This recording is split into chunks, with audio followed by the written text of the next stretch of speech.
ಪವಿತ್ರತೆಯನ್ನು ಕಾಪಾಡುವುದು ಮತ್ತು ಸಾಮಾನ್ಯ ಭಕ್ತರಿಗೆ ಸುಲಭವಾಗಿ ಶ್ರೀವಾರಿ ದರ್ಶನ ಒದಗಿಸುವುದು ನಮ್ಮ ಪ್ರಮುಖ ಗುರಿ. ಇದಕ್ಕಾಗಿ ಈ ಬಾರಿ ವಾರ್ಷಿಕ ಬ್ರಹ್ಮೋತ್ಸವದಿಂದ ವಿಶೇಷ ಗಮನ ಹರಿಸಲಾಗುತ್ತಿದೆ ಎಂದು ಟಿಟಿಡಿ ಕಾರ್ಯನಿರ್ವಾಹಕ ಅಧಿಕಾರಿ ಅನಿಲ್ ಕುಮಾರ್ ಸಿಂಘಾಲೆ ತಿಳಿಸಿದ್ದಾರೆ.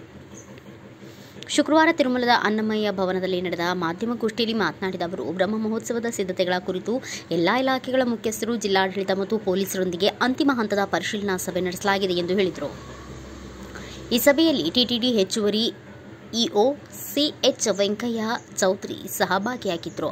ಸುರಕ್ಷತೆ ಮತ್ತು ಸೌಲಭ್ಯಗಳು, ವಿಐಪಿಗಳ ನಿರ್ಬಂಧ, ಟಿಕೆಟ್ ಮತ್ತು ಪ್ರಸಾದ ವ್ಯವಸ್ಥೆ, ಇತರೆ ಸಿದ್ಧತೆ, ವಾಹನ ನಿಲುಗಡೆ ಮತ್ತು ಸಾರಿಗೆ ವ್ಯವಸ್ಥೆಗಳ ಕುರಿತು, ವೈದ್ಯಕೀಯ ಸೇವೆ, ಮುಖ್ಯ ಅತಿಥಿಗಳು ಮತ್ತು ಅಭಿವೃದ್ಧಿ ಕಾರ್ಯಗಳ ಕುರಿತು, ಖರ್ಚು ವೆಚ್ಚಗಳ ಕುರಿತು ಈ ಒಂದು ಸಭೆಯಲ್ಲಿ ನಿರ್ಣಯವನ್ನು ತೆಗೆದುಕೊಳ್ಳಲಾಯಿತು.